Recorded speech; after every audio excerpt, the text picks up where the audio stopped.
Bonsoir à toutes et à tous et bienvenue dans le Club Pantio. J'espère que vous allez bien. Ravi de vous retrouver pour cette émission, la dernière avant le début de la Coupe du Monde. Je vous ai un peu pris au dépourvu. Les invités, on était engagés dans une discussion, mais le live était démarré. Je suis très content de vous retrouver en compagnie naturellement d'Alric. Salut Alric, comment ça va? Salut Pancho, salut à tous. Écoute, ça va très très bien. En plus, aujourd'hui, je vais être positif, ce qui est assez rare depuis le début de la saison. Donc, ce sera une bonne soirée, je le sens bien. Je serai Puis je vais là. gagner au quiz après, donc c'est bon. Voilà, je serai là, ne t'en fais pas pour modérer un peu ton optimisme trop rare. Bertigno est également là avec nous ce soir. Comment ça va, Vincent? Eh ben, ça va, et vous? Au top. Et puis non, je suis content d'être ici, de parler de ce match et surtout de dire du positif de cet OGC Nice.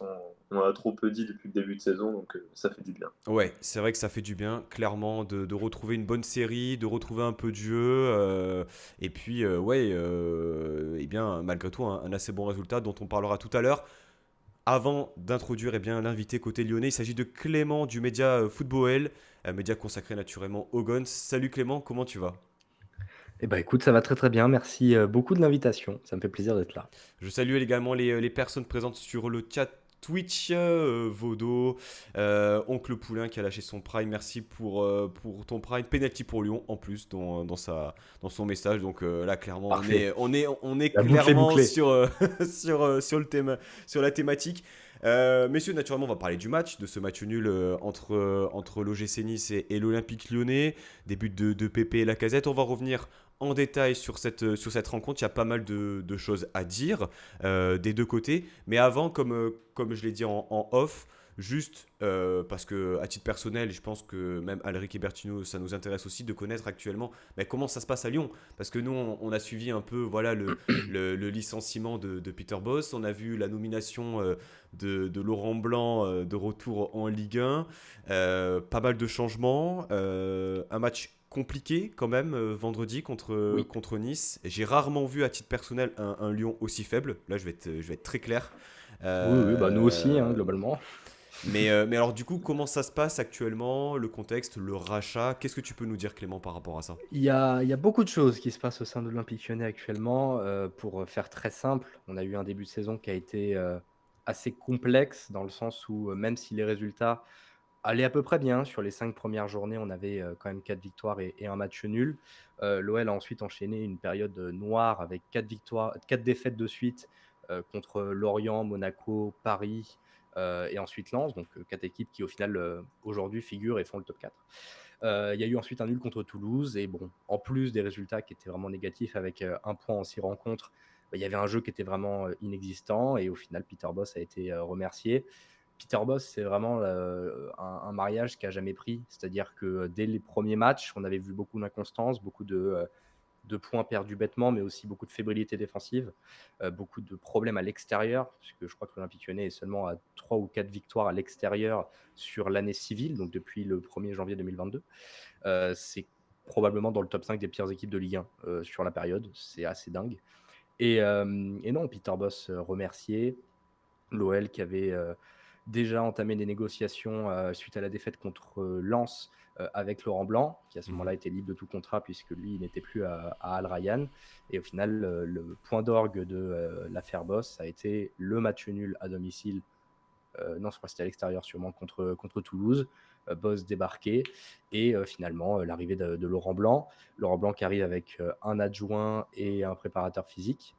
Et avec comme tâche déjà de limiter la casse jusqu'à la trêve et ensuite, d'essayer d'installer un nouveau cycle, dès, la reprise qui sera pour nous contre Brest, que vous avez affronté la journée d'avant Mhm. et c'est vrai que ça va être un très, très gros, programme avec un très, très gros enjeu puisque l'OL cherche quand même à se qualifier en Coupe d'Europe mais pour le moment, bah, force est de constater que quand on regarde la qualité sur le terrain, on est à notre place, on va pas se mentir et tout ça, en plus, arrive dans une période d'instabilité, au sein de la direction, puisque l'Olympique Lyonnais est en pleine période de rachat, qui a été, on va dire, lancé durant l'été, avec en point d'orgue, encore une fois, aujourd'hui, au moment où on fait ce live, John Textor, qui cet après-midi, enfin dans la journée, devait être en visioconférence avec la DNCG pour valider tout ce qui est les histoires de rachat. Un rachat qui avait été espéré pour la fin du mois d'août et le début du mois de septembre, non, la fin du mois de septembre, qui au final a été repoussé parce qu'il y avait eu des problèmes au sein de l'actionnariat du tour de table de John Textor.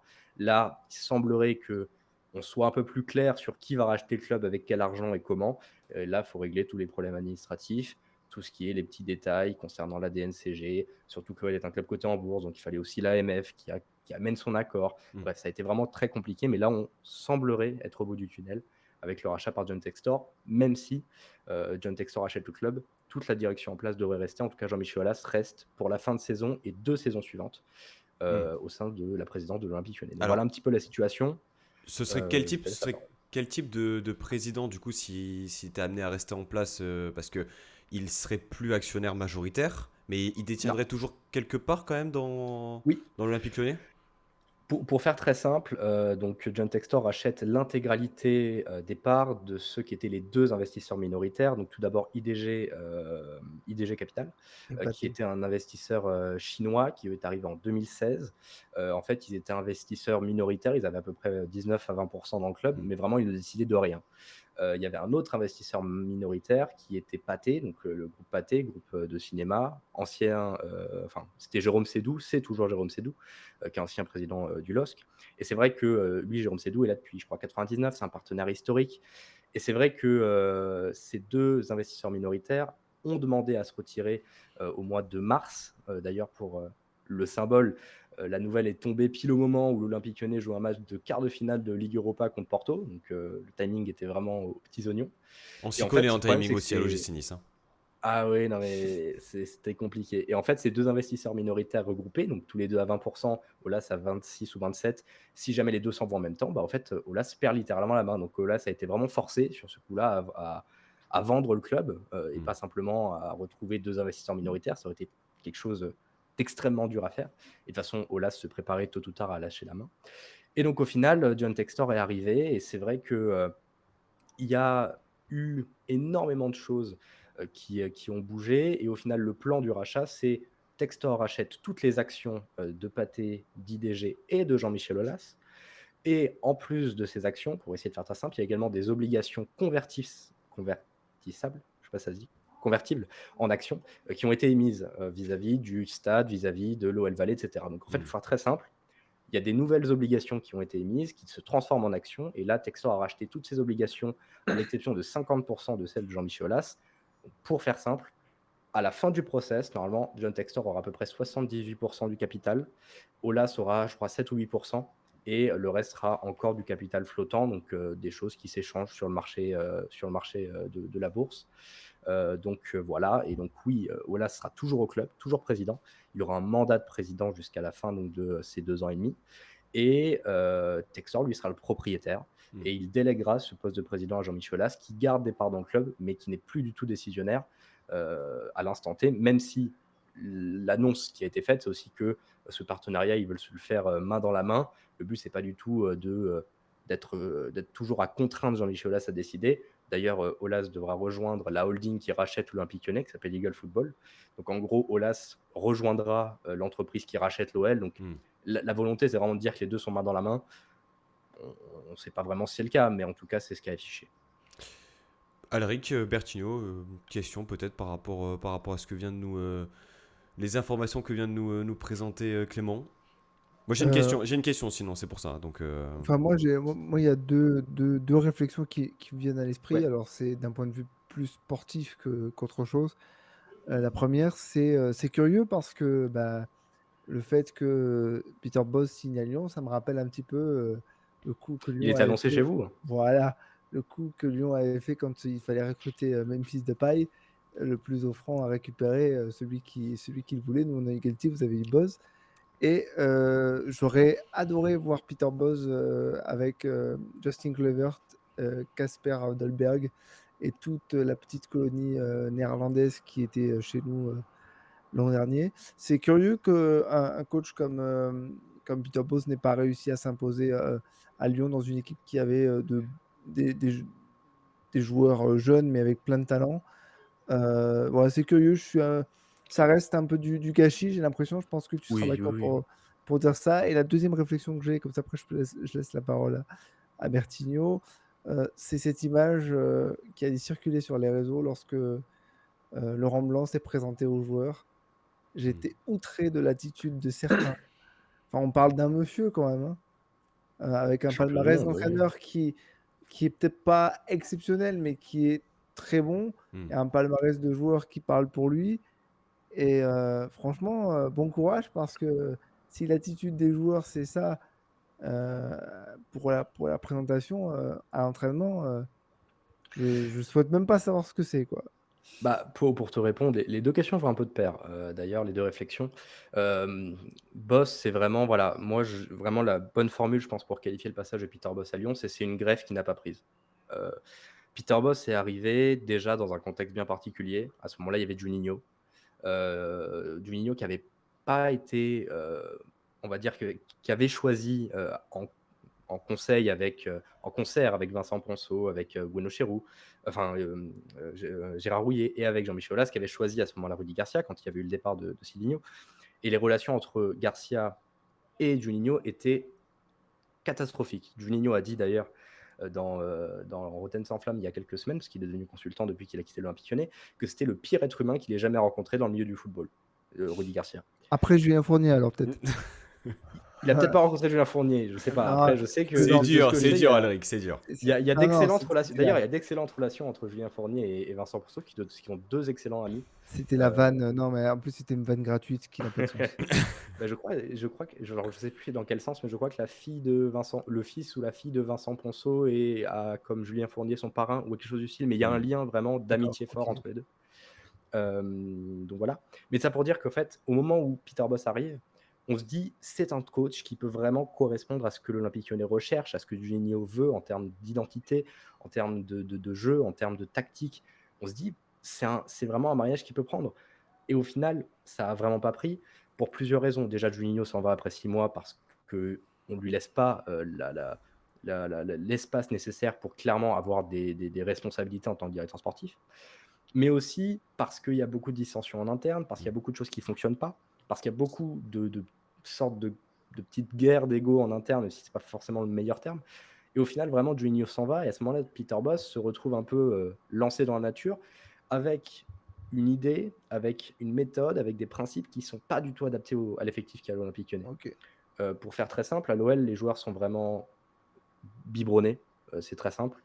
Il y a un petit peu ce côté pervers à avoir un club qui mise énormément sur l'économie, qui a besoin de réaliser des performances économiques très fortes. Le fait aujourd'hui, c'est qu'on considère même plus les joueurs comme des joueurs, mais simplement comme des actifs financiers qu'il faut savoir valoriser. Et Ça a ça crée commencé à être le vraiment. cas un petit peu quand il y a eu le projet de grand stade. Oui, ça a Pourquoi commencé à ce pourquoi je moment-là. dis ça? Parce qu'il y a, le youtubeur, Colin de Colin Interview qui, interviewe pas mal de jeunes lyonnais, enfin passés par Lyon, je pense à Maxime Gonalon, je pense à Oui. Rachid Ghezal, Maxwell Cornet qui est un des derniers, où, les 3 ont dit, à partir du moment où il y a eu enfin pas Cornet, non, mais Rachid Ghezal et Maxime Gonalon l'ont dit: à partir du moment où il y a eu le projet de grand stade, donc le parc OL d'aujourd'hui, il fallait plus recruter de grands joueurs comme c'était le cas avant, mais il fallait miser sur la jeunesse parce qu'on n'avait pas l'argent. Et ça me fait penser un peu à ce que tu dis, parce qu'en fait, ils ont su valoriser ces jeunes-là, Mm. finalement. Ouais, ouais, bah, l'Olympique Lyonnais avait eu cette volonté de diversifier son économie. Le projet de base de Jean-Michel Aulas, c'est OK, aujourd'hui, on est dans un monde du football qui est tellement incertain, il y a tellement d'incertitudes, où d'un coup, on peut tellement être, mis à mal par, une pandémie ou par un incident Mediapro, qu'il faut savoir être beaucoup plus attractif et avoir des rentrées d'argent qui soient diverses. C'est pour ça que l'OL a créé l'OL Valley, que l'OL est propriétaire de son stade, que l'OL a créé des hôtels, des restaurants, un centre de loisirs, tout autour de l'Olympique Lyonnais, qui appartient à l'Olympique Lyonnais et qui lui font des rentrées d'argent certaines. Le gros problème avec ça, c'est qu'il faut le rembourser. C'est-à-dire qu'aujourd'hui, l'OL est le club le plus endetté de France, avec plus de 380 millions de dettes, je crois, si je dis pas de bêtises. Et il faut obligatoirement des résultats financiers qui soient positifs. Et ça, à l'Olympique Lyonnais, bah, tu en as le besoin déjà par les performances de tes joueurs, mais également par les performances de ton club. Tu as besoin d'un projet footballistique qui tient la route pour avoir des rentrées économiques. Le problème, c'est que le projet footballistique aujourd'hui à Lyon, il n'existe pas ou il est totalement absent. Voilà, c'est terrible à dire. Et du coup, pour revenir là-dessus sur la question de Peter Bosz, à l'OL, on a tellement surprotégé les joueurs, il y a tellement un problème d'état d'esprit dans ce vestiaire qu'aujourd'hui, il n'y a plus personne qui bosse. C'est-à-dire que Juninho disait, moi, quand j'allais à l'entraînement et que je voyais que Rudy Garcia, c'est toujours les mêmes entraînements un jour sur un, bah, ça me donnait pas envie, quoi. Tu te demandes, est-ce que les joueurs ont vraiment envie, aiment ce sport, aiment le football et font ça par amour, en fait. C'est vraiment ça qui est en jeu. Et c'est assez terrible. Et au final, Peter Bosz lui arrive avec ses méthodes, des méthodes à l'allemande, où on a énormément de travail en individuel également, beaucoup de joueurs qui s'entraînent de leur côté, qui font du travail, qui sont sérieux, qui sont stricts. À Lyon, ça, c'est pas le cas. Hmm. Et il y a eu cette rumeur comme quoi, à un moment, ce qui se passe, c'est que on a Oussem Aouar qui n'est pas rentré, je sais plus c'était quel match. Oussem Aouar est sur le banc, Oussem Aouar doit rentrer, finalement, il ne rentre pas. Quand tu rentres pas, tu vas faire ensuite un décrassage après le match, tu vas faire Ouais. quelques entraînements, quelques échauffements, parce que voilà, il faut quand même garder un minimum La de condition physique, ouais. voilà, c'est ça. Apparemment, Aouar aurait dit non, je veux pas le faire. À ce moment-là, qu'est-ce qui se passe? Juninho dit bah c'est pas grave, on met une amende, il sera pas là lors du prochain match. Et à ce moment-là, qu'est-ce qui se passe? Vincent Ponceau et Rudy Garcia disent mais c'est pas grave. Au pire, on le fera quand même jouer, ou au pire, on va juste te Ah dire ouais. bah Juninho il est méchant, mais t'inquiète pas. C'est ça aujourd'hui la réalité de l'Olympique Lyonnais, c'est juste qu'on biberonne les joueurs, que en plus de ça, Peter Bosz s'est mis dans un état d'esprit où on va pas travailler du tout le foncier sur la préparation physique d'ailleurs, où on va juste travailler avec du ballon parce qu'on se dit les joueurs sont des personnes matures, intelligentes, qui réfléchissent dans l'intérêt personnel d'avoir une condition physique forte. Et aujourd'hui, c'est pas le cas. Peter C'est Bosz, Guardiola qui disait ça, il disait: «Mais vous avez pas besoin de bosser le physique si vous savez manier le ballon» et ap ouais, mais encore une fois, c'est pas du tout ça l'Olympique Lyonnais, tu vois? C'est ça le truc. Peter Bosz avait cette méthode-là de se dire, bah, 3 jours avant le match, les joueurs n'ont pas d'entraînement, c'est jour de repos. Sauf qu'au problème, c'est quelque chose qui ne fonctionne pas du tout à l'Olympique ouais, Lyonnais. ouais. Quelque Hmm. chose qui marche pas du tout. Hmm. Donc il y a déjà cette culture du travail au quotidien qui ne matchait pas du tout avec avec l'effectif. Et en plus de ça, il y a un énorme problème à l'Olympique Lyonnais et qui est inhérent depuis, j'ai envie de dire, la nuit des temps, c'est la construction de l'effectif. On n'a pas un effectif qui est adapté. Peter Bosz veut jouer avec un attaquant qui soit capable de décrocher, de jouer de haut but, d'avoir des remises. On lui met Moussa Dembélé, c'est pas du tout le bon profil. Il veut jouer avec des défenseurs qui savent jouer haut, qui savent faire du marquage préventif, qui peuvent jouer haut, qui peuvent amener du pressing. Finalement, on va chercher Damien Da Silva et Jérôme Boateng qui, à deux, font même pas un sprint de 100 mètres en 20 secondes. C'est terrible. Je grossis un peu le trait volontairement, mais vous avez compris l'idée. Donc aujourd'hui, à l'Olympique Lyonnais, il n'y a pas de cohérence, il n'y a pas de recrutement. Aujourd'hui, à l'Olympique Lyonnais, quand on dit ouais, mais regardez les autres clubs comme Strasbourg, même Lens, ils ont des vraies cellules de recrutement avec une dizaine de recruteurs. À Lyon, on avait 4 recruteurs. On avait 4 recruteurs. Et il y a même eu une période où on a eu 4 parce que là, on a fait revenir des anciens de la maison avec Alain Caviglia, mais il y a eu des moments où on avait juste 2 recruteurs. Parce qu'à ce moment-là, Juninho avait viré Bruno Chéroux, qui était le directeur de recrutement, parce que Bruno Chéroux négociait dans son dos alors que lui était directeur sportif et lui responsable du recrutement, le cas Mamadou Sakho. Et donc, à ce moment-là, Juninho dit bon, bah très bien, moi, Bruno Chéroux, je veux plus qu'il soit là. Et pareil, Alex Janin, qui est son adjoint, je veux pas qu'il soit là non plus. Les deux ont été mis sur la touche. L'OL n'avait plus que 2 recruteurs. 2 recruteurs. Manchester United, ils en ont plus de 50. Même un club comme Strasbourg, ils en ont 6 ou 7. Enfin, même un club comme Amiens, en ont 4 ou 5. L'OL est vraiment ridicule. Et quand on pose la question à Jean-Michel Aulas, on vient de dire mais c'est pas grave, on a une licence Scout. Enfin, il n'a pas dit on a une licence Ouais. Scout. Il a juste dit on a des moyens de data, de je sais pas quoi. Aujourd'hui, l'OL est dans un club vraiment moyenâgeux dans son fonctionnement sportif, j'entends. Et ça, c'est vraiment un gros problème et ça limite grandement l'Olympique Lyonnais là-dessus. Bertigno, Donc, peut-être un petit mot là-dessus, quelque chose que tu voulais, Non, ajouter. dire que ouais, pour moi, Lyon, c'était avant tout une grande institution depuis des années, et que là, aujourd'hui, quand on regarde d'un œil extérieur, on a l'impression que cet effectif, il rentre pas dans l'institution, quoi. J'ai pas l'impression de voir des joueurs concernés par le club, par le projet. J'ai même l'impression de voir des joueurs totalement perdus comme Aouar, qui est méconnaissable. Et ouais, un effectif qui correspondait pas à ce que Peter Bosz voulait forcément. Voilà, un effectif un peu déséquilibré et un projet sportif qui baigne mais qui n'avance pas au final, j'ai l'impression. c'est ça. Bah, au final, pareil, on a eu l'arrivée de Laurent Blanc. Laurent Blanc a tout de suite ciblé que le gros problème, c'est la préparation physique. De toute façon, globalement, la préparation physique, c'est vrai que c'est compliqué. Jérôme Boateng, depuis qu'il est à l'OL, il n'a jamais été capable de faire plus de 60 minutes à un Mais bon même contre niveau. nous, hein, ça s'est senti. Oui, oui, non, mais et cette équipe-là, elle est vraiment en perte de rythme permanent parce que physiquement, ta préparation de cet été qui avait été imaginée avec des joueurs concernés qui ne le sont pas. Donc au final, tu as un énorme déficit physique, tu as un déficit technique. Le déchet qu'il y a eu sur ce match contre Nice, il est aberrant. Et au final, vraiment, tu te dis comment aujourd'hui tu arrives à se sortir de cette dynamique négative. ça passera très probablement par des gros coups de pied dans la fourmilière, dans le mercato, investir sur de nouveaux joueurs, investir sur des joueurs qui donneront vraiment envie aux autres. Mais pour recruter, parce que l'Olympique Lyonnais n'a pas un budget extensible, il faudra obligatoirement que tu vendes. Sauf que quand Eh tu es oui. 8e ou 9e à la trêve, qu'aujourd'hui tu as des actifs qui sont absolument pas valorisés, que tu es dans un marché qui, depuis le Covid, est hyper fermé, que tu as le Brexit qui limite encore les départs des joueurs vers l'étranger, quel joueur tu vas réussir à vendre et vendre avec un bon prix? Mais le problème, en Quasiment plus de aucun. ça, c'est que sportivement, tu es dans un creux depuis quelques années quand même, et que les seuls joueurs que tu arrives qui sortent un peu du lot, donc là en l'occurrence Guimarães et Paqueta, tu es t'es obligé de les vendre parce que Oui. justement, tu as des offres délirantes de PL et que tu sais que tu peux pas faire autrement que de vendre. Donc c'est vrai que bon, la dimension économique effectivement te plombe quand même pas mal, alors que jusqu'à présent, c'était quand même un club qui fonctionnait, enfin qui fonctionne. Ça me fait mal de parler au passé, mais ouais, une institution comme dit Bertigno qui est un peu en péril là sur ces dernières semaines. Alric, tu voulais Ouais. peut-être rajouter quelque chose ou on passe au match? Non, je reprends le micro pour passer au match. Ok, Passons au parfait. match. Passons au match. Donc, comme je l'ai dit en intro, voilà, donc, eh bien, match nul un partout. Un scénario de match assez particulier. On va pas vous rappeler ce qui s'est passé dans le moindre détail. Je pense que si vous êtes là, c'est que vous avez vu forcément le match.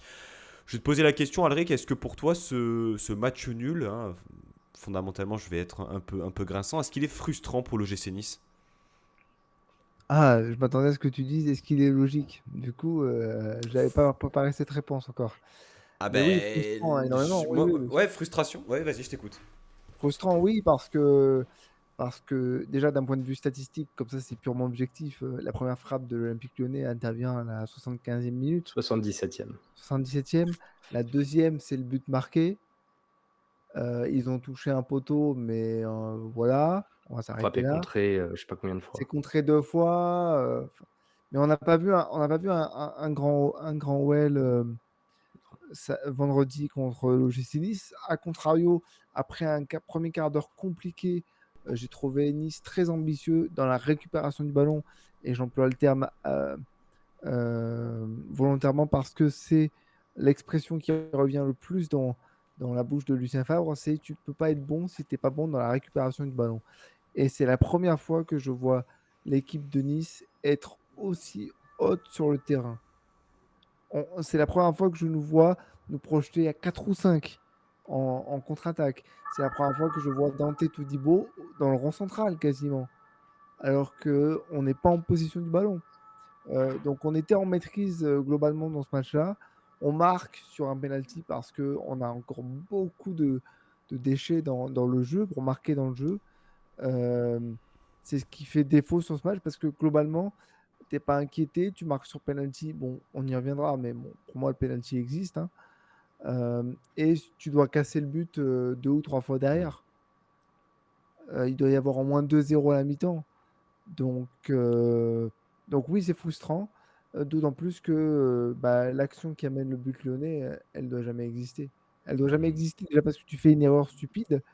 Mais au-delà de l'erreur, il y a une faute d'arbitrage qui intervient et qui rajoute de la frustration. Parce que, soyons très honnêtes, et Bertino me rejoindra peut-être là-dessus, on aurait tous signé sur un match nul à Lyon dès le départ. Effectivement, Totalement. ouais, Bertino, il y a quelques semaines, tu te dis que tu es sur une série de 7 matchs consécutifs sans défaite. Ton dernier match avant la trêve, c'est un déplacement à Lyon qui, même si il est dans une période, on va dire, un peu délicate, eh bien, reste malgré tout Lyon. Une chaude ambiance aussi avec l'anniversaire des Bad Guns. Bad Gone. Ouais. Bad Guns ou Bad Gun? Bad Gone. Enfin, moi je dis Bad Gone après. Ok. Donc c'est vrai que comptablement l'opération elle est quand même positive, mais je, enfin, quel est ton avis là-dessus? Est-ce que tu partages un peu cette frustration ou tu vois le verre à moitié plein en disant voilà, l'équipe elle a encore sous le pied, si on arrive à être beaucoup plus consistant et beaucoup plus aussi efficace dans les situations offensives concrètes, on pourra peut-être viser un peu plus haut dans la deuxième partie de saison. Ouais, voilà, ben, moi c'est un peu mitigé dans le sens où avec le début de saison compliqué qu'on a eu, faire prendre un point à Lyon, c'était pas une mauvaise chose du tout, c'était un résultat plutôt positif. Moi, c'est surtout dans le contenu du match où on a été très peu mis en danger au final et pour une fois, j'ai senti, un OGC Nice vraiment, inspiré, même si c'était pas parfait techniquement, il y avait des bonnes intentions, il y avait des projections, du calme, il y a eu plusieurs occasions franches, hein, comme celle de Sofiane Diop. Donc non, pour moi, on avait vraiment les moyens de gagner ce match, mais parce qu'on est tombé sur un Olympique Lyonnais assez faible, malgré des individualités. Et du coup, c'est frustrant, parce qu'au final, je pense qu'on mérite nettement une victoire. Comme disait Alric, il peut y avoir 2-0 à la mi-temps, il n'y a pas de scandale du tout. Et voilà, donc comptablement, c'est pas forcément mauvais, mais en termes de scénario, bon, on peut avoir quelques regrets quand même. On parlait de l'impact physique aussi en préambule sur la partie un peu lyonnaise. Euh, Cette dimension-là, c'est senti, hein, enfin, en tout cas, côté surtout Olympique Lyonnais, tu parlais tout à l'heure, Bertigno, de Oussama Aouar. J'ai en mémoire une action en deuxième mi-temps où Aouar a peut-être 10-20 mètres pour se projeter. Il fait une conduite de balle, il pousse le ballon et se fait prendre au physique par, je sais plus, c'était un milieu de terrain niçois et on a senti qu'il était au bout de ce qu'il pouvait faire, quoi. Comme s'il y avait un manquement physique. Euh, ça a été l'un des critères un peu sur lequel Nice a été au-dessus aussi sur ce match-là. Mais rien que dans le pressing, hein, Lyon, on regarde, ils font 20 minutes de bon pressing en première mi-temps, puis après, ils reculent. Et en deuxième mi-temps, pareil, ils commencent 10-15 minutes de pressing auquel Nice résiste, et derrière, un pressing beaucoup moins imposant. Donc la dimension physique sur ce match-là était très importante. Ouais, oui, oui. La dimension physique et la notion aussi de bloc. Quand on voit l'Olympique Lyonnais, le plan de jeu de Laurent Blanc sur ce match-là, c'était, contrairement à ce qui a été fait à Marseille, où ça a été une vraie débâcle aussi, c'était d'amener beaucoup plus de jeu sur les ailes, avec de la largeur, avec Tété, un vrai ailier, avec Toko aussi pour sa profondeur. Au final, oui, ça a été un peu, ça aurait pu être vachement utile. Maintenant, Tété a été totalement transparent et Lotomba a fait un excellent match dans la lignée de celui contre Brest. Tagliafico a fait quelques dangers côté gauche. Oui, ça fait bizarre de dire que Lotomba a fait un bon match dans la lignée contre Alors, Brest. j'ai pas peur des mots, le Joao Cancelo de l'OGC Nice. Depuis les deux matchs, deux, trois matchs où il est à gauche. Comme quoi, Oui, Non, mais mais justement, une sorte de latéral un peu intérieur, il est pas mal, pas mal. ouais, non, mais tant mieux. Et puis c'est vrai que en plus de ça, l'Olympique Lyonnais a, comme ça a été très bien dit, a planché totalement physiquement. Oussama Aouar, Maxence Cacré. Le plan de jeu de l'OL, c'était aussi de garder un maximum le ballon. Je crois qu'on a plus de 60% de Oui, possession. tout à fait. Mais de toute façon, dès que l'Olympique Lyonnais n'avait pas le ballon, il y avait des courses qui étaient faites de partout, mais qui ne servaient absolument à rien. Ça courait dans le vide quand ça courait, parce que des fois, juste, il y a 2 ou 3 moments où on perd la balle au milieu ou en défense et tu vois que la moitié de l'équipe court pas. Enfin, tu te dis vraiment, soit il y a un vrai problème mental et d'implication dans cette équipe, soit il y a un vrai problème physique. Mais quoi qu'il arrive, il y a un problème. Hmm. C'est clair là-dessus. Et c'est vrai que en plus de ça, on est tombé face à un Nice qui conclut son 7e match sans défaite de suite. Je ne sais pas si c'est en Ligue 1 ou toute compétition toute confondue, parce qu'il y a compétition eu confondue. toute compétition confondue. Et c'est vrai que on a vu une équipe de Nice qui a été vraiment convaincante. Moi, j'ai été vraiment convaincu par le match de Nice. J'ai regardé pas mal de matchs ces derniers temps. J'ai rarement vu un Nice aussi conquérant cette saison. Ah bah nous Je non sais pas plus. vous. Ah nous non Avec plus. des recrues, notamment ces fameuses recrues Ineos, hein, estampillées Ineos. Je pense à Aaron Ramsey qui, moi, m'a impressionné sur ce match-là. Il aurait bien Oui. mérité un petit but si Gaëtan Laborde ne l'avait pas joué perso. Euh, oui, moi, je l'ai trouvé très, très fort. Tu parlais de Jordan Lotomba. Ben, ça correspond avec son remplacement côté gauche. Alors oui, c'est un espèce de petit désaveu par rapport à Joe Bryan qui, Et Melvin Barr. et Melvin Barr pour le coup. Mais clairement, s'il est à ce niveau sur le côté gauche, bah, welcome dans le 11, quoi, parce que il a encore fait un très gros match offensivement et défensivement. Tous les joueurs, de toute façon, je pourrais tous les citer parce que je considère que tous les joueurs ont été impliqués, au moins dans la dans la première heure de jeu. Ça a été peut-être un peu plus compliqué en fin de match. Et je pense aussi notamment parce qu'il y a la rentrée de Cherki Hmm. qui a fait un peu Ouais. mal par ses exploits individuels. C'est ce qui a sauvé, je pense, un peu l'Olympique Lyonnais. Et je crois même que c'est lui qui fait la récupération et qui provoque un petit peu Oui, oui, oui. ce C'est lui qui est à cafouillage l'origine. dans la défense.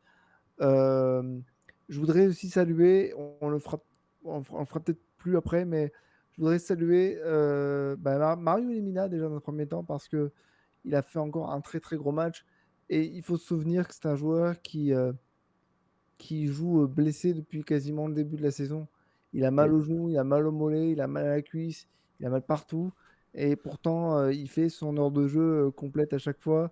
Il est impressionnant. Et le voir sortir en larmes un peu après, c'est un peu avant la mi-temps, je crois. C'est la 20 enfin, non, c'est 22e. tôt, c'est 22e, ouais, 22e, 20e, donc non, 22e. carrément, c'est même au début du match encore.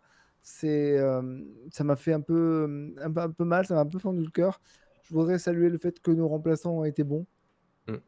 Kefren Turam, qu'on critiquait à juste titre, hein, parce qu'il était l'ombre de lui-même, a fait plutôt un bon match. J'avais très très peur sur le fait que la sortie de Lemina nous désintègre petit à petit. Et on a su tenir le choc. Peut-être que ce soir, il y a un esprit d'équipe C'est Ouais, ce la... que j'allais dire. qui s'est Mais c'est vraiment la première formé. fois, Alric, c'est la première fois qu'on Et arrive bien sûr, à c'est maintenir pour le ça. choc à une sortie de Lemina. C'est Et C'est pour ça. je pense que c'est aussi un très très bon point là-dessus, c'est-à-dire qu'on a su combler les sorties de Diop et Lemina parce que Diop sort blessé alors que c'est l'un des meilleurs joueurs sur le terrain. Ouais, et sans que Ramsey et Thuram se marchent dessus, ce qui était Mm. le cas lorsqu'ils jouaient ensemble en début de saison. Donc ça revient sur quelque chose que je disais, qu'on n'a pas assez dit, mais qui est important. Tout ça, c'était une question d'adaptation pour certains joueurs. Et on l'a vu encore hier. Alors oui, la Coupe du Monde arrive. Les joueurs qui sont sélectionnés, il y en a deux hein, de notre côté. C'est Kasper Schmeichel et Aaron Ramsey. Les deux sont déjà en mode Coupe du Monde. Ils vont aller faire leur petite compétition internationale. Et j'espère qu'ils vont performer et qu'ils reviendront à bloc Mm. parce que le plus important reste aussi l'OGC Nice cette saison. Mais voilà, je suis très content du match de Sofiane Diop aussi qui a été incroyable. Bon, il aurait pu marquer au moins un, voire peut-être deux buts. Le nombre de retours Mais défensifs qu'il a fait voilà. aussi, le nombre de ballons Mais même grattés. son activité, on peut saluer le gros travail de Sap, de Gaëtan Laborde. Certes, inefficace devant le but, mais le nombre de ballons récupérés de la tête, le nombre de courses. Non, c'était impressionnant. Bertigno, je t'en laisse un petit peu quand même, parce que sinon, je pourrais je pourrais faire tous les joueurs, mais c'est en ça que l'OGC Nice a fait un gros match. C'est en ça que l'OGC Nice tient probablement son match référence de cette première partie de saison. Alors, bien sûr, elle n'est pas terminée puisqu'il reste Lens et Rennes, mais, euh, mais oui, c'était un vrai bon match et c'est d'autant plus frustrant que de voir que ce fameux hashtag penalty pour Lyon soit encore au goût du jour sur ce match-là. Bertigno, est-ce que ouais, tu veux peut-être rajouter quelque chose? Alric a dit pas mal de Non, pas choses par rapport grand-chose. on va dire aux performances individuelles et aux éléments clés de ce match-là. Si tu voulais peut-être rajouter quelque chose là-dessus. Non, juste que collectivement, d'un point de vue purement collectif, c'est vraiment notre meilleur match de la saison, que ce soit défensivement ou offensivement. Ça a été très cohérent du début à la fin. On avait l'habitude de voir des matchs où on jouait une mi-temps et pas l'autre, où on était en difficulté, par exemple quand les Mina sortaient ou quand un joueur était absent comme Todibo. Et là, c'est le premier match où pendant 90 minutes, on a été très cohérent à tous les niveaux. J'ai trouvé aussi la charnière Todibo et Dante irréprochable sur ce Ça, match-là. c'est habituel, c'est pour ça que j'en parle pas, c'est habituel. Ouais, Mais c'est impressionnant, c'est quand même impressionnant. Et je pense que notre bonne performance, elle vient en grande partie de eux aussi, parce que ce soit à la relance ou au duel, ils ont été vraiment très très forts. Et ce match-là, cette performance-là va faire du bien, parce que les prochains matchs, ça va être donc Lens et Rennes, donc deux gros adversaires qui sont en pleine bourre, et là, ça va être de sacrés tests pour l'OGC Nice. Et Dante, d'ailleurs, qui a confié à Prime Video qu'il a eu très très peur pour son physique lorsqu'il a dû intervenir pour empêcher la casette de marquer sur le poteau, lorsqu'il y a eu le poteau, là, parce qu'il a dit j'ai entendu quelque chose craquer et j'ai pensé que c'était mon genou, c'est pour ça qu'il est resté un peu plus longtemps au sol. Et en fait, non, c'est son protège tibia qui a probablement un peu tout pris. Et je peux dire que j'ai eu très très peur aussi parce que je me suis dit, bah là, par contre, s'il y a une grosse blessure, c'est terminé, quoi. ça rappelait de mauvais souvenirs effectivement à ce même endroit sur, Mm. sur le terrain approximativement. pour Dante. Bah, je pense à qu'en enchaîner. en termes de performance, pas grand-chose à ajouter. Je pense, Alric, tu as souligné quand même quelque chose d'important aussi, c'est la qualité des entrants. Euh, C'est-à-dire Même que Barclay, pour te dire. Même Barclay a fait une bonne rentrée. Par contre, c'est vrai que physiquement, alors on parlait de l'Olympique Lyonnais, mais alors Ross Barclay, il a le physique d'un fumeur de gitane, donc c'est compliqué quoi, c'est compliqué quoi, de lui confier plus à l'heure actuelle, mais bon, il a quand même été Il a fait le intéressant. taf. Et je maintiens que c'est pas un joueur de côté. Voilà, c'est pas, Non, bien sûr, ça n'en est pas un. c'est pas un joueur de côté. Il a pas le profil pour jouer sur un côté, donc c'est Mais dommage. c'est pour ça que Lucien Favre fait peu de changements dans son système. C'est parce que s'il doit changer des joueurs, il doit changer le système. Et Mm. donc, il a trouvé un système qui fonctionne plutôt bien. Il a trouvé un 11 qui fonctionne plutôt bien parce que clairement, moi, Lotomba, bah, à gauche, j'ai envie de le revoir. C'est Ça meilleur pose que Melvin problème. Barr, hein. Enfin, je trouve Oui, que défensivement, c'est évidemment. meilleur que Melvin Barr, hein.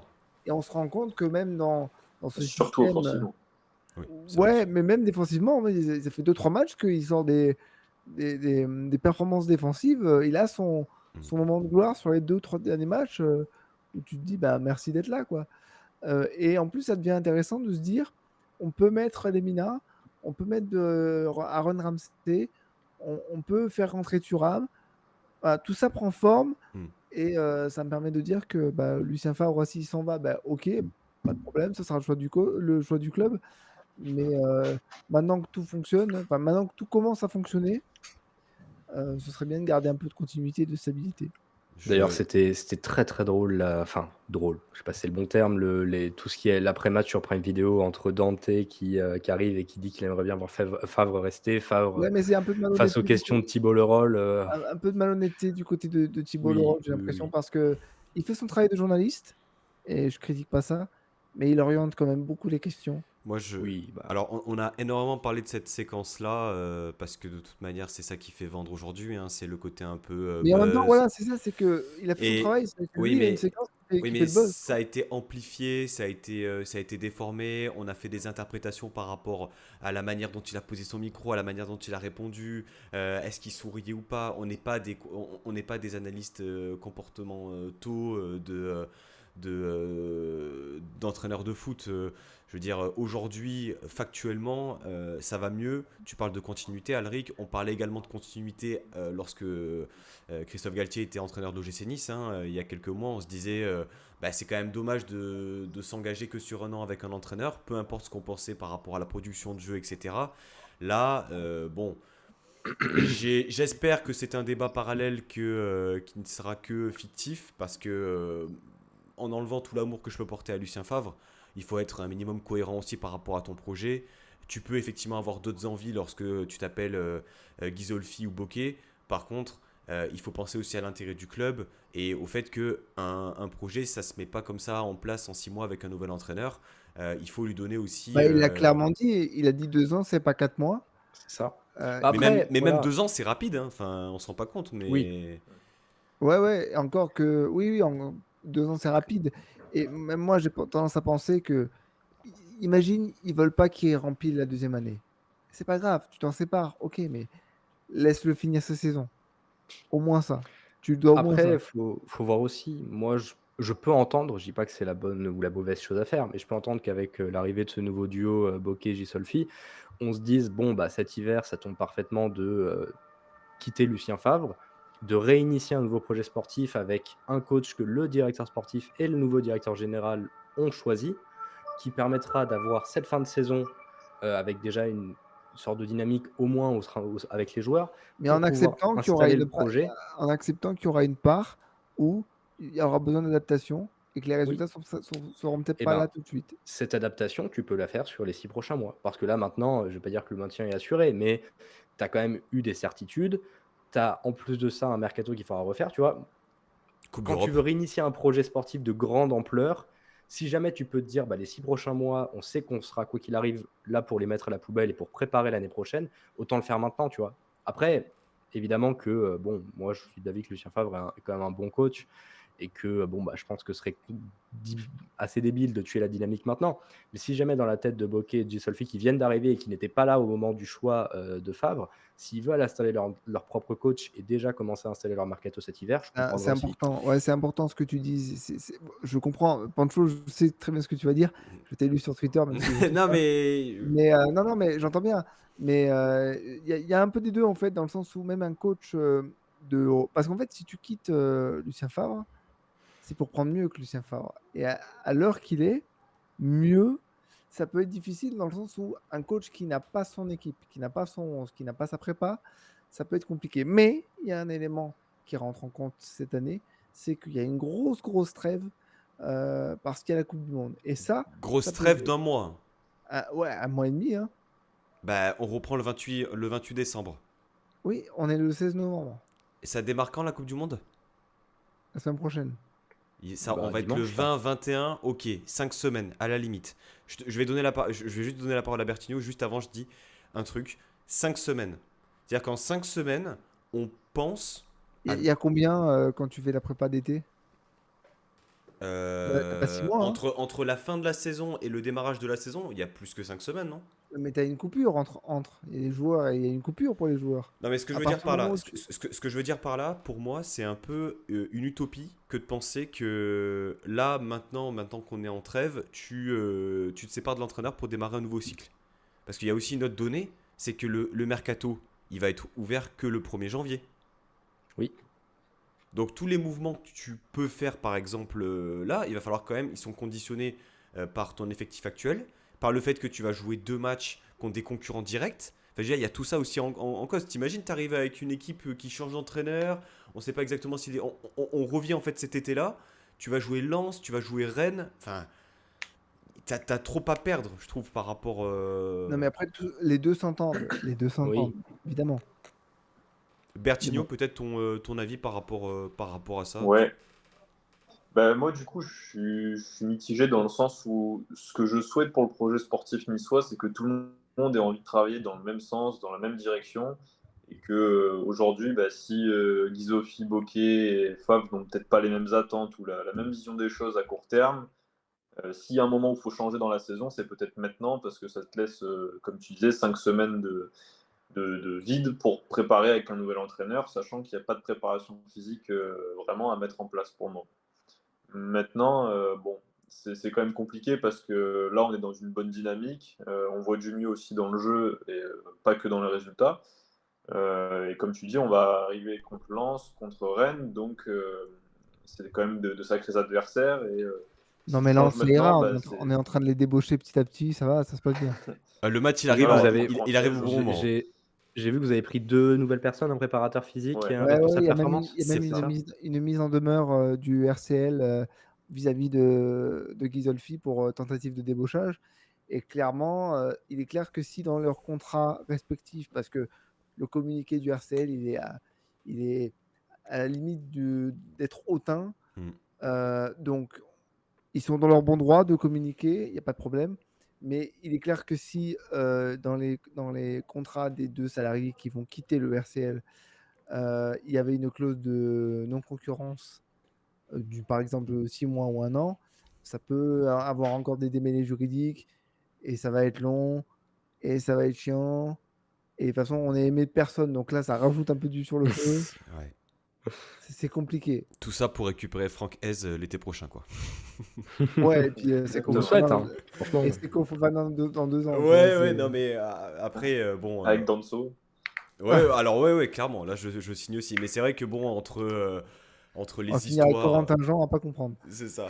Mais entre l'été dernier, là, ce qui s'est passé avec Bamba Dieng et tout, t'as l'impression qu'à chaque fois qu'il y a une affaire qui mêle l'OGC Nice et un autre club, que ce soit transfert ou autre, à chaque fois il y a une dinguerie et à chaque fois on est le paillasson de toutes les équipes, quoi. Après, si les gens Après, le découvrent aujourd'hui, Après, le je monde pense de qu'on l'entreprise, n'est pas vraiment pas de blanche, on n'est pas vraiment pas de blanche sur Bamba Dieng, hein, pour reparler de ça, mais Non, mais c'est après, sûr que non. globalement, s'il y a bien un paillasson dans l'histoire, entre l'OGC Nice et un club de Ligue 1, avec l'OL, c'est nous, hein, globalement, je pense. Hein.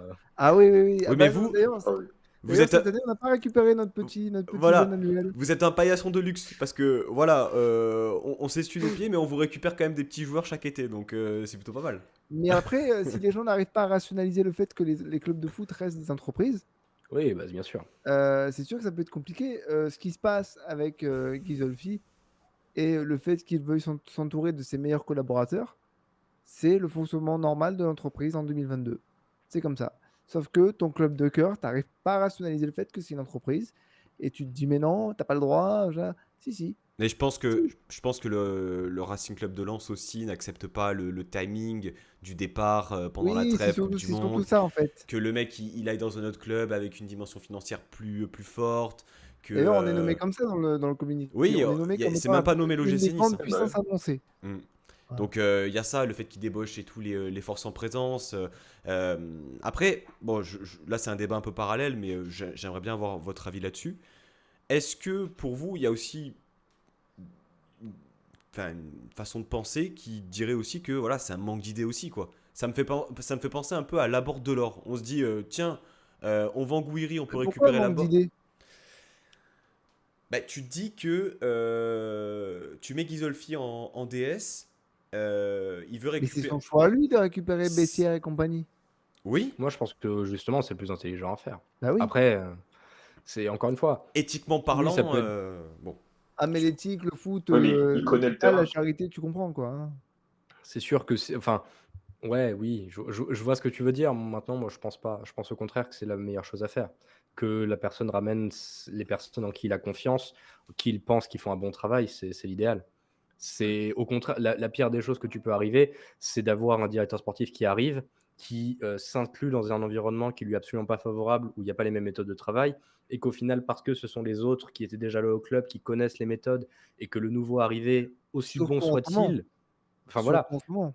le Mm. risque là, si jamais il fait pas ça, c'est justement peut-être que J-Solfi se pète les dents sur l'organigramme déjà en place et qu'au contraire, tout le bien qu'il a apporté, il ne l'apporte pas et s'en aille par la petite porte dans un an ou deux. Donc, Parce moi, qu'il faut, je. il faut Ah, bien garder à l'esprit que notre cellule de recrutement est quasiment morte avec le départ de Julien Fournier, que lorsque Julien Fournier est parti, il y avait juste le conglomérat River, Braceford et comment il s'appelle? Moody. Yann Moody qui Moody. faisait toutes les recrutements, les machins, les trucs. La cellule de recrutement était au point mort totalement. Donc, s'il faut refaire un environnement, c'est celui-là. Et autant que Ghisolfi vienne avec les gens dont il a confiance et qu'il connaît. Avant de te donner la parole, Bertigno, je vais juste lire Nissar d'État qui dit perso, je cherche pas à ce qu'on ait des idées sur de tels postes autant importants. Allons vers des gens compétents. Point. Je pense que Ouais, ouais, je là-dessus, pense que c'est. oui. Est-ce que tu partages cet avis, Bertigno? Bah oui, de toute façon, mais déjà, on l'a dit cet été, le problème de Ineos et du projet, c'était qu'ils s'étaient très mal entourés et qu'ils avaient fait des mauvais choix dans les organigrammes et les personnes à qui ils faisaient confiance dans le recrutement notamment. Donc moi, je pense que, ok, Ghisolfi, il prend peut-être les valeurs sûres qu'il a connues à Lens. Mais voilà, l'important, c'est de s'entourer de personnes compétentes qui vont faire leur travail ici, imposer leurs pattes et faire que le club va enfin progresser, que le projet puisse enfin démarrer. Alors, ça va pas se faire en 2 mois, hein, mais qu'on récolte les fruits petit à petit d'ici un an et demi ou 2 ans. Ouais, c'est ça. Sur les performances lyonnaises, Clément, peut-être. Alors, j'ai vu le match hier soir et tout à l'heure. Je réfléchis de mon côté. Tété fait peut-être une bonne première mi-temps. Oui, enfin, Percutant, 20 bonnes intéressant. premières minutes, je pense. J'ai beaucoup aimé Lopez. Malo Gusto. Lopez, ouais. Ouais, encore une fois, Gusto apporte beaucoup, même si le beaucoup de maintenant est très petit par rapport au beaucoup de ce qu'il a pu apporter par le passé. On sent que vraiment Gusto, il n'a pas de véritable doublure. On nous a dit qu'on avait recruté au dernier jour du mercato un très jeune de l'équipe de France U17, s'appelle Saël Koumbedi, qui vient du Havre. Ok, ça fait une doublure, mais il n'est pas prêt pour la Ligue 1. En tout cas, c'est ce qui semble être fait. Et de toute façon, Laurent Blanc veut pas du tout s'appuyer sur la jeunesse, il préfère s'appuyer sur de l'expérience dans ces périodes troubles. On verra après la trêve ce qu'il en sera. Pour ce qui est des performances individuelles, Gusto, par exemple, apporte beaucoup, même s'il y a possibilité de faire beaucoup mieux sur son apport offensif, sur les centres, la qualité de ses centres, il y a encore beaucoup de déchets. Et puis surtout, il a été beaucoup mis en difficulté par la versatilité d'un Sofiane Diop qui a fait beaucoup de décrochages, rentrer à l'intérieur, faire des Je mouvements. pense qu'il a perdu son âme 2 fois. Ouais, ouais, non, mais de toute façon, si jamais tu fais un focus de 5 minutes sur Malo Gusto, tu verras 2 ou 3 fois où juste il regarde tout le monde autour et dit mais qui doit le prendre? Qui va prendre au pressing Sofiane Diop lorsque Sofiane Diop décroche à l'intérieur? Est-ce que c'est moi? Mais sachant que c'est moi, sachant que Tété fait peu de replis ou quand il les fait, il se fait bouffer par l'autombac. Enfin, comment on fait? Il y avait vraiment cette incertitude-là. Dans les performances individuelles qui ont été assez bonnes d'Anthony Lopez, il arrête un penalty, même s'il a retiré. C'est vrai qu'il doit être retiré parce qu'il n'a pas les pieds sur la Il a ligne. 1,50 m après sa ligne. Après, on pourra aussi poser la question de la course de TT, bon, de PP, pardon. Ouais, c'est pareil, mais c'est pas les mêmes lettres. Oui, mais voilà, bon, il s'arrête quasiment dans sa course d'élan, quelque chose qui est interdit, mais bon, bref, on va pas rentrer dans ce débat-là. Après, dans les bonnes performances lyonnaises, après, il y en a peu. Tagliafico, qui surnage depuis le début de la saison, qui est là. Une jolie main dans la surface. Ouais, bah, il y a la main, évidemment, maintenant, C'est vrai il qu'il apporte beaucoup. il est volontaire. Après, c'est vrai, ouais. Enfin, ouais. Il a été dangereux sur cette frappe qui a trouvé le poteau. Bah, c'est le seul Ouais. qui se procure une occasion, quoi. Enfin, tu dis que c'est ton latéral gauche qui te procure ta seule grosse occasion chanceuse, hein, mais quand même. Donc bon, ouais, effectivement, pas grand-chose à. Peut-être tu voulais peut-être rajouter quelque chose, Clément? Non, mais enfin, comme je l'ai dit, Lacazette nous met le penalty, il nous sauve bien. Et c'est vrai que d'un point de vue purement statistique, il surnage sur ce début de saison et il apporte beaucoup depuis l'arrivée de Laurent Blanc. Il fait un petit peu les pompiers de service. Maintenant, sur le reste, ça reste très indigent pour la plupart. Un Cacré, par exemple, il est totalement en dessous de ses standards. Toko Ekambi, c'est horrible. Hein. Toko Ekambi, oui, enfin, Toko Ekambi, depuis qu'il est là, globalement, moi, je comprends pas. Je comprends pas vraiment en fait, Toko, à partir d'un certain moment, était devenu presque un indéboulonnable dans le sens où c'était le seul attaquant qui, dans son profil, amenait de la dissonance. Il amenait des appels en profondeur, il amenait de la vitesse. Maintenant, le logiciel de pensée de Toko, c'est toujours essayer de tenter un dribble et de partir en frappe. Il ne connaît pas l'option de passer pour un coéquipier. Et quelque chose fait très peu. Même les appels en profondeur, il en a fait quelques-uns. Mais très souvent, c'est pas là-dessus qu'il va miser, sur son jeu, alors que c'est là où il peut faire la différence. Donc il y a vraiment ce truc-là où Toko, bon, en plus de ça, il y a beaucoup de problèmes avec les supporters. Toko, quand il est pas irréprochable, mais qu'au premier but qu'il te met sur les 5 ou 6 derniers matchs où il marquait pas, il fait un chute aux supporters. Ah oui, c'est vrai. Ouais. C'était marrant ça. En fait, vous êtes un peu. C'est une distraction un peu l'Olympique Lyonnais. Hein. Pardonne-nous, oui. hein, Mais je Clément. comprends. Mais c'est vrai que bon, et en On même est toujours, temps, on est toujours le clown de quelqu'un de toute façon. Hein. c'est ça. Et en même temps, il y a quelques années, ça régnait sur la France, ça marchait sur le Real Madrid. C'est quand même triste de Et voir ça un se peu. faisait exploser par le FC Barcelone avec une jolie sortie de Jean-Michel Aulas à l'époque. C'est pas grave, de toute façon, ça fait 10 ans qu'on roule sur le football français. C'était juste pour dire, bah écoute, j'ai pas trop aimé ma défaite, mais moi j'ai Oui. un peu de répartie. Quoi. De mémoire, il gagne à l'aller, mais il perd au retour, non? C'est pas ça? Avec le coup franc de Juninho à Gerland, non? C'est pas cette double confrontation-là? Oui, c'est ça. Oui. Ils perdent 5-2 au retour. Ils perdent 5-2 l'année du Barça, fantastique, il me semble. Alors, par rapport aux performances individuelles, Bertinho, peut-être côté OGC Nice, on a fait un peu le tour. Je l'ai dit en off, je vais le dire là. Attal, pour moi, a été le moins bon sur ce match-là. Alors, c'est dur parce que clairement, depuis le début de saison, il est régulier, il est consistant. Beck Sorensen aussi n'a pas été bon. Il n'a pas été bon. À un moment, il a fait une accès. Sorensen, il existe, c'est vraiment pas un clone? Ouais, non, il porte les bouteilles. Hein.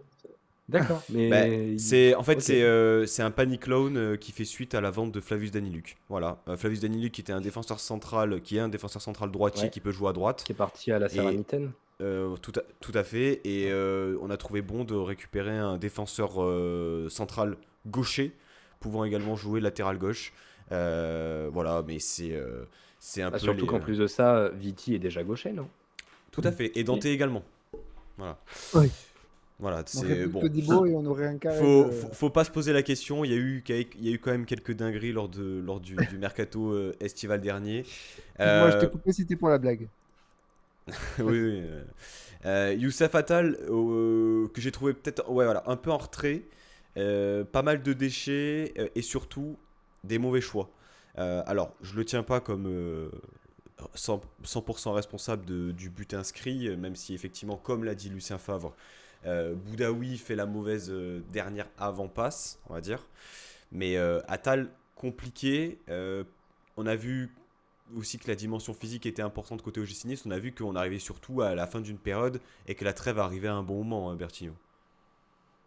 Oui, clairement, comme tu disais, Attal, pas mal de mauvais choix, mais sans pour autant faire un mauvais match. D'ailleurs, il a fait une très belle reprise de volée qui est sortie par Lopez, il me semble. Tout à fait. Mais oui, le moins bon sans être mauvais. Après, sur la dimension, sur le but, enfin, le penalty plutôt de l'Olympique Lyonnais, c'est vrai que pour moi, la faute, elle est partagée entre Boudaoui et Attal. La passe, l'intention de la passe et la passe n'est pas bonne. Et en même temps, Attal doit faire preuve de plus d'expérience. Et quand il voit qu'il est limite, au lieu de vouloir ressortir court, tu la sors en touche, tu mets une praline devant à la 88e ou 89e, c'est pas un souci. Et après, sur la dimension physique, c'est vrai que là, Nice, on a beaucoup enchaîné ces derniers temps quand même, avec quand même une rotation limitée. Il y a Pépé notamment qui a énormément joué. Ouais, ça va faire du bien. Ça fait du bien d'être à la trêve et je Ça pense que sera les encore le cas effectifs, après la trêve, hein, d'ailleurs. ouais, ça va enchaîner fort. Mm. Et il y Ça va aura, partir je très crois fort, qu'il mais y aura bon. encore quelques matchs. Et après, on reprendra un rythme à peu près normal. Je crois que c'est au mois de. Enfin, je crois que c'est à partir de mi-janvier ou fin janvier qu'on reprend un rythme un peu normal, je Ça va, crois. ouais. Et après, on retrouve la Coupe d'Europe donc, dès le mois de Mm. mars. Donc oui, il va falloir que C'est physiquement, tout le le monde mois de mars. se mette au diapason. Ouais, parce que c'est quand même parfois limite, hein, même Attal, on sent que bon, il Il a essaie de fait se 90 gérer minutes, sur les hein. derniers matchs. Ouais, c'est ça, mais sur les matchs d'avant, il se gère parce qu'il sait très bien que en enchaînant des matchs 90 minutes, il tient pas.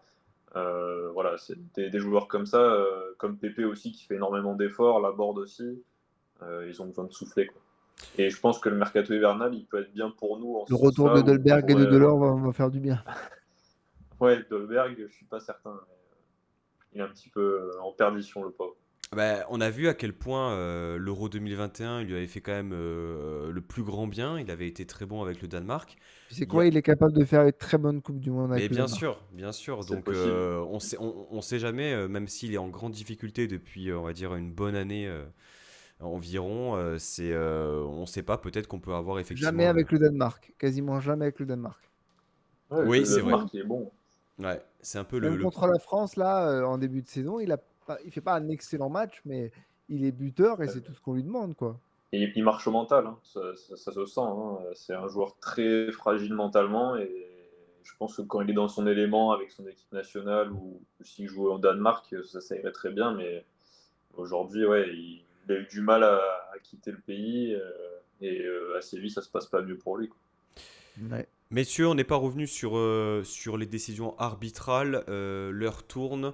Je pense qu'on est tous d'accord pour dire que le penalty pour l'OGC Nice, on est tous d'accord pour dire qu'il y est. Il est Je pense que mérité. Clément, il est mérité. Que le penalty pour Lyon, il est pas mérité. il est pas mérité. Il est extrêmement sévère. Et ce qui est d'autant plus alarmant par rapport à ça, c'est qu'il n'y ait pas eu une Des vérif, jugements, ouais. une vérif de l'arbitre par rapport à ça.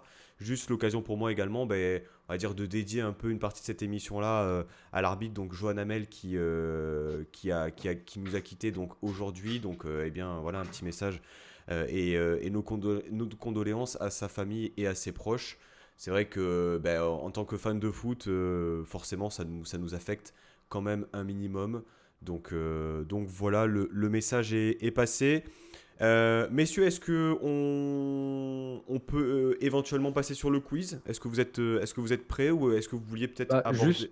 Oui, juste avant ça, j'en parlais off de ça, mais on a eu un communiqué de l'OL Group pendant le live qui nous dit que demain, il y a une suspension de cote de la cote de l'OL en bourse. Donc, c'est-à-dire qu'on gèle tout pour éviter de faire de la spéculation sur le titre. Donc, Ok. ça veut dire qu'il y a une communication demain qui sera fait, un communiqué de OL Group et d'Eagle Football qui devrait probablement racheter l'Olympique Lyonnais. Donc, il va se passer quelque chose. Ça se De toute façon, c'est précise. prévu. Le grand Mais méchant voilà. Textor arrive.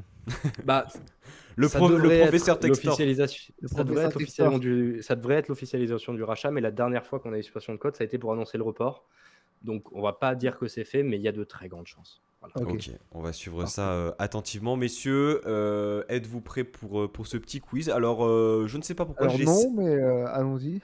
Oh, Alric, tu te mets dans la position d'un outsider pour justement mettre la pression sur sur tes adversaires du soir. C'est une technique comme une autre. Mais voilà, il y a 7 questions ce soir. Voilà, je ne sais pas pourquoi 7. Première question, messieurs. La rapidité y est. Je vous demande un chiffre. Le nombre de joueurs formés à l'Olympique Lyonnais qui étaient alignés au coup d'envoi. 2. 4. Non, 5. Je n'ai pas encore la bonne réponse. Ah non, 6. Mais non, 6. 6, Bertigno. Bien joué. Ah oui, c'est J'avais oublié Bien. Lopez. Ah Putain, ouais. c'est qui les 6 au coup d'envoi? Oh là, mais Les 6 au coup d'envoi. Alors, je te donne la bonne réponse parce que j'ai mis 6, Bertigno. Mais j'ai oublié Lopez. Il y en a 7. Oui, il y en a 7. Ah oui, bah, Enfin, alors, il y en a 7, mais il faut voir. Parce que Mais t'as alors, Lopez. je suis pas allé fouiller dans préformation, etc. Ouais, non, mais il y a Lopez, il y a Gusto. On peut considérer Ouais. Diomandé, même si lui, il vient de l'académie, non, du Guidar FC ou de l'académie Jean-Marc Guillou, je sais plus. Ouais. Mais ça va faire quasiment Et 3 ans Loukeba. qu'il est là. Loukeba, Awar, Awar. je suis trop con. Awar et Cacré, Cacré, et oui. Lacazette. Et Lacazette. Ouais, 7. Bon, Bon. 6 ou 7, ça dépend pour Bon, demander. si c'est autorisé, je n'ai pas compté Lopez, j'ai oublié. Un point pour Bertigno, bien joué. Messieurs, question rapide. Je veux les 2 joueurs qui portaient le numéro 15. Bah, il y a Joe Bryan de l'autre côté, non? C'est une bonne réponse. Et côté lyonnais? Joe Bryan et. Non.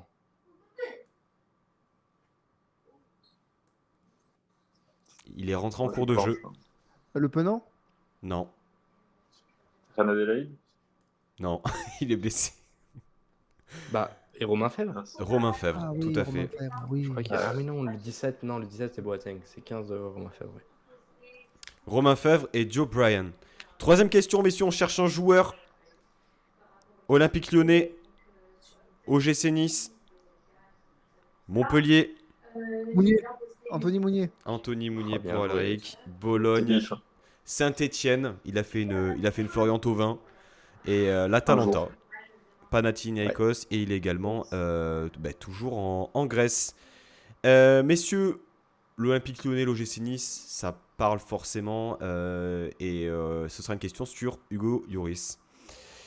Combien de fois a-t-il été nommé meilleur gardien au trophée UNFP? 2. On a dit 3.